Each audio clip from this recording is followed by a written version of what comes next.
Hey everyone, it's Glenn Mackintosh of Weight Psych, and the question we're answering today is about becoming too dependent on your mobile phone.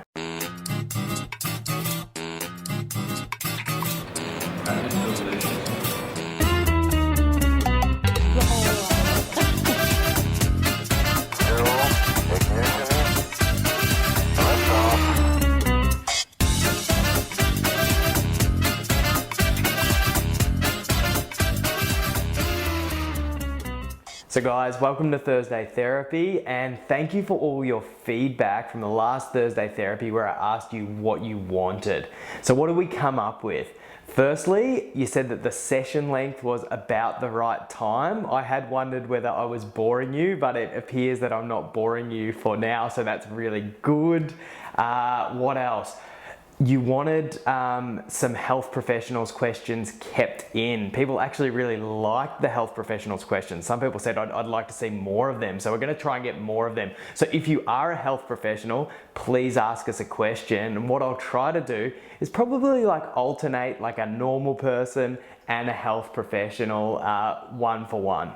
The other thing was that you still wanted us to move around in multiple places. So it's cool that we've got this new office. This is our new office for our psychologists, Jason and Shauna, who just started up with us. Jason's already started, clients are loving him, so it's really cool, but we get to use his office. And we also got a new camera lens, which will allow us to zoom in and zoom out and get some more little nooks and crannies for us to talk in. So that was cool. With regards to extra series, there was quite a few people that wanted to see some extra food and movement stuff from us, but we're going to do that in an interesting way later on down the track. So we'll shelve that idea and you can kind of watch this space. The other thing was, you know, there were some people who were kind of interested in me and like a personal blog type thing, but probably not as many as we might have imagined, which is, I think that's actually really good because it means you're kind of here for the work rather than me, which I think is actually more important. But I do understand that a lot of people want to get to know the person that they're talking with a lot. So if you head on over to our Instagram, I'm getting really good at posting on Instagram and little stories that you can see, and people are kind of saying this is actually a nice way to get to know another side of you. So join our Instagram if you're keen on that. The biggest thing by far is that people really wanted interviews. So we're going to do a series of interviews with some weight loss success stories, so you can learn about the pros and cons and what they did and what they didn't do of people who have kept some weight off for a fair period of time. So that'll be really cool. And we're going to do some excellent interviews with some people who are doing great stuff in this space. So if you do have any thoughts for people who you want to come and do interviews with us, please let us have them. We've set a big dream list, and I just talked to the first person and confirmed them today. We're going to get Libby Babet, who is probably Australia's most talked about trainer at the moment. She's the new trainer on the transformed Biggest Loser. She's the creator of BUF Girls, which is an exercise movement just celebrating the positivity of women's physical activity. And she's a good mate of mine. So really looking forward to having her and a whole bunch of people. If you have any great ideas on people you think that I should talk to, let me know. But for now, let's get to asking the question. So Brenda asks, "Dear Glenn, I can't put my phone down and get off Facebook. Is there a cure?" It's a great question, Brenda. I'm glad you asked this one. And you might be thinking, well, what does this have to do with me managing my weight? But I'm going to tell you why I wanted to answer this. The first thing is that I call these bad boys mindfulness suckers. If you're connected to one of these, then you might as well throw mindful eating out the window. You really can't be scrolling through your social media and eat mindfully at the same time. The other thing is, we do know that phone and technology addiction is linked with mood issues like depression and anxiety. And if you're like a lot of people that I see, that when you're not feeling great, it kind of throws your eating and your physical activity off kilter, then this could be really important for you. The other thing is, at weight management psychology, there's this common theme of zooming out from just that number on the scales and looking at your holistic well-being as a whole person.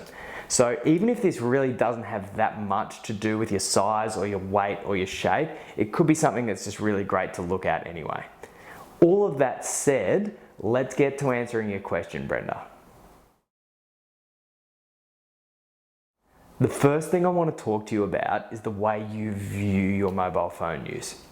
I would encourage you to consider whether there is an addictive component to the way you connect with your phone.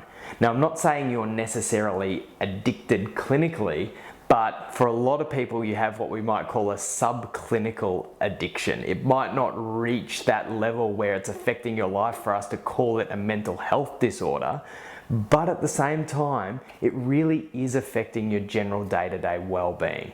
So if we look at some of the factors of addiction, what we find are withdrawals. So do you feel a bit uneasy when you don't have access to your phone? I left my phone in my gym bag this morning and was kind of a bit like, whoa, where is my phone for a little while? And it actually was part of the reason why I wanted to answer this question today. Another thing that we find is you develop a tolerance. So you need more of the phone to get the same satisfaction. So it might have been, I used to check my Facebook for 5 minutes a day. Now I check my Facebook for 45 minutes a day. So you just get this increasing exposure. You become more tolerant to it. So it'd be interesting to ask yourself that as well. The third thing is that we get in addictions a persistent behavior. The behavior continues despite you recognizing that it's not necessarily helpful or even recognizing that it's harmful. So if you, like me, and I've got to take a dose of my own medicine here, sometimes look at your phone, you find yourself kind of scrolling through thinking, why am I doing this? Then it's possible that even if you're not addicted, that there is this addictive pathway going on in your brain. We definitely do see this happening. So the sound of a text message going, or the sight of seeing a message, or the vibration of the phone telling you that someone's calling can all become cues for that little hit of dopamine, that little chemical that makes you go, ooh, this feels good, this is a little bit exciting, and I want more.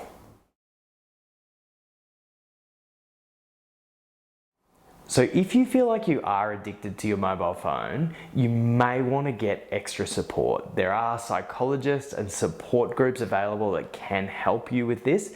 But if it's more of a, I just think I use my phone way too often, then I just want you to think of one really simple idea: creating phone-free times. So these times might be linked with a certain time of day, like the brackets to your day are really good. We do know there's a lot of research to say that the first 30 minutes of the day, having some type of a meditation or a meditative process, a routine that you go through that sets you up for the day, can be really good. So it can be good to have that time phone free. And we also know at the other end of the day that if you're getting all of these photons of light that are going into your eyes, even if you're really tired, they're kind of waking your brain up in a sense. So the last 30 minutes of every day can be really good to do phone free as well.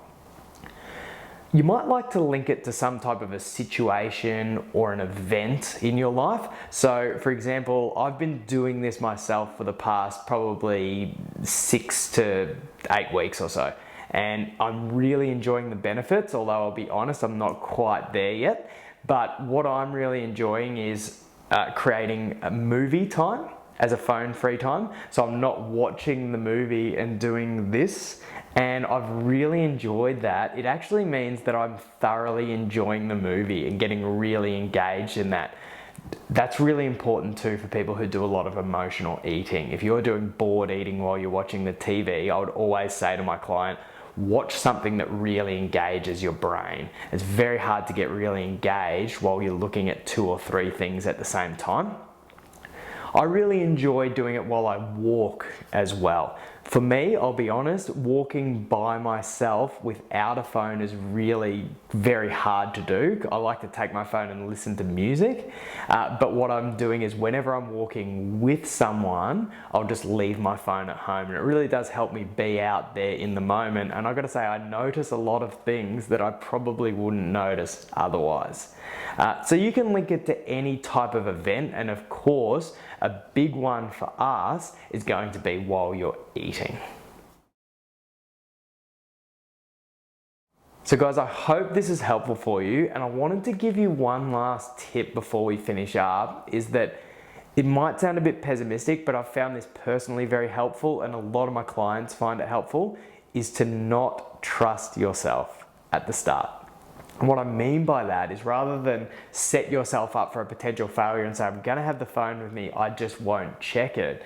Start off by controlling the environment and setting yourself up for success. So you might want to put your phone on charge in another room, or you might want to give your phone to someone, or I even know people that have found it really helpful to lock their phone away for periods of time. And if you need to do that, to unwire some of those connections in your brain that link your phone with every other cue, then give yourself that time. So guys, thank you for paying attention to another Thursday Therapy. I hope you've enjoyed it. I think this one will be a really good one to share with people. It's a really interesting topic. When I told Emma what we were doing, she said, I'm never watching that. I love my phone too much. And we can really get kind of addicted to these things. And I spoke to Dan, who does a lot of our video work, and he said, Glenn, everybody needs to listen to this. It's really interesting. I remember being at the airport a few weeks ago, and I looked up, and there might have been about 50 or 80 people around me, all, you know, getting ready to board the various planes. And I counted every single one of them was on the phone in some way, apart from 2, and those guys were both on laptops. So it was just this real moment for me where I realized, wow, this is quite a thing. And I think that times are changing. You know, we're seeing hashtags like disconnect, unplug, GOMO for get out more often. And I think we're kind of at a verge where people are starting to realize that while this, you know, the phones and the social media and that connectedness does offer us a lot of benefits, there are also some significant drawbacks, so we need to balance that. So it might be cool to share this with a friend, or tag them and say, hey, you and I, next time we go for a walk or we go to dinner or whatever else we're doing, we kind of leave our phones at home. Anyway, you have a mindful, disconnected couple of weeks, and I'll see you at next Thursday Therapy.